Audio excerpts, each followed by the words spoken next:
महेश भट्ट सबसे बड़ा डॉन है इंडस्ट्री का। ये पूरा सिस्टम वही ऑपरेट करता है।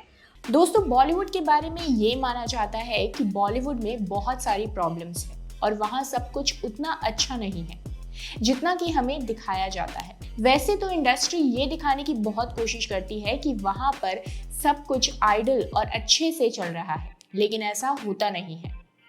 साल 2020 में सुशांत सिंह राजपूत की डेथ ने बॉलीवुड के सारे पर्दे खोल दिए और हमें पता चला कि बॉलीवुड में एक ऐसा इंसान है जो डॉन बनकर बैठा हुआ है। आइए जानते हैं उस इंसान पर लगे एलिगेशंस के बारे में थोड़ा विस्तार से। साल 2020 में बॉलीवुड के बड़े सितारे ने अपनी लाइफ को खत्म कर लिया था। सुशांत की डेथ के बाद बॉलीवुड का ये जो फॉल हुआ है वो अनरियल है। अच्छी से अच्छी और बड़े से बड़े स्टार्स की फिल्म बुरी तरह पीटी है और इसका क्रेडिट जाता है फैंस के द्वारा किए गए बॉयकॉट को। लेकिन ये बॉयकॉट सिर्फ सुशांत के लिए नहीं था, बल्कि फैंस ने इंडस्ट्री का एक ऐसा चेहरा देख लिया जो दिल दहला देने वाला है। इंडस्ट्री में ड्रग्स को पानी की तरह पिया जाता है और इसमें एक नाम पर सबसे ज्यादा आरोप लगता है, वो है महेश भट्ट। महेश भट्ट ने सड़क, आशिकी, 1920 और अर्थ जैसी कई शानदार मूवीज हमें एक तरफ दी है। प्रोफेशनली तो भट्ट साहब का नाम सफल डायरेक्टर्स और राइटर्स में है, लेकिन इनकी पर्सनल लाइफ के कारण भी इनका नाम हमेशा सुर्खियों में बना रहता है। और सुशांत की डेथ के केस में जब इनके ऊपर एलिगेशंस लगे तो इनके ऊपर लगाए गए सभी एलिगेशंस का एक तरीके से पंडोरा बॉक्स खुल गया।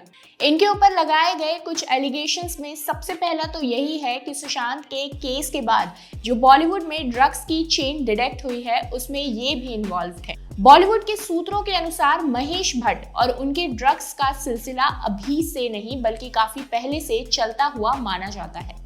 महेश भट्ट पर यह एलिगेशन है कि वो अपनी ही फिल्म की एक्ट्रेस को ड्रग्स की लत लगवाकर उनका फायदा उठाते हैं। और दोस्तों, ये एलिगेशन हमारी इमेजिनेशन का नतीजा नहीं बल्कि इसके लिए हमारे पास प्रॉपर स्टेटमेंट्स हैं। स्टेटमेंट नंबर 1 की बात करें तो वो लवीनिया की है, जो उन्होंने साल 2020 में दी थी। लवीनिया सुमित सब्रवाल की वाइफ है, जो कि महेश भट्ट और मुकेश भट्ट के भतीजे हैं। लवीनिया ने शादी के कुछ ही दिनों बाद डिवोर्स फाइल कर दिया था और उनका कहना था कि फैमिली में काफी सारी इलीगल एक्टिविटीज चल रही है। बाद में आगे चलकर महेश भट्ट और मुकेश भट्ट ने लवीनिया के अगेंस्ट डिफेमेशन केस तक फाइल कर दिया था, जिसकी वैल्यू 1 करोड़ रुपए थी। लेकिन आपको जानकर हैरानी होगी कि आज तक इस केस का कोई नतीजा नहीं निकला है। तो जिस केस का कोर्ट में कोई नतीजा नहीं निकला है उसके बेसिस पर महेश भट्ट पर एलिगेशंस लगाए जा सकते हैं? जवाब है नहीं, लेकिन इसके आगे कुछ और सॉलिड आर्गुमेंट्स भी हैं। अगर बॉलीवुड की एक और सुसाइड को याद करें तो हमें परवीन बाबी याद आती है। परवीन बाबी और सुशांत दोनों ने अपने करियर के पीक पर आकर आत्महत्या कर ली थी। दोनों को ड्रग्स फील्ड रिलेशनशिप से जोड़कर देखा गया था और दोनों के बीच एक लिंक था जिसे हम महेश भट्ट के नाम से जानते हैं। आगे हम देखें तो सबसे ज्यादा कास्टिंग काउचेस के एलिगेशंस महेश भट्ट पर हैं। सबसे ज्यादा ड्रग्स के एलिगेशंस उन्हीं पर हैं। हो सकता है ये हवाई बातें हो, लेकिन भट्ट साहब ने जिन करियर्स को तबाह किया है उन्हें अनदेखा नहीं किया जा सकता। उन बर्बाद करियर्स और भट्ट साहब पर लगे एलिगेशन से इन दी एंड यही सवाल उठता है कि क्या महेश भट्ट ही चला रहे हैं बॉलीवुड में ड्रग रैकेट? क्या वही है बॉलीवुड के सबसे बड़े डॉन? इस पर आपके क्या विचार है हमें कमेंट सेक्शन में कमेंट करके जरूर बताइएगा। वीडियो पसंद आई हो तो लाइक, सब्सक्राइब और शेयर कीजिए और बेल आइकन को प्रेस करना मत भूलिएगा।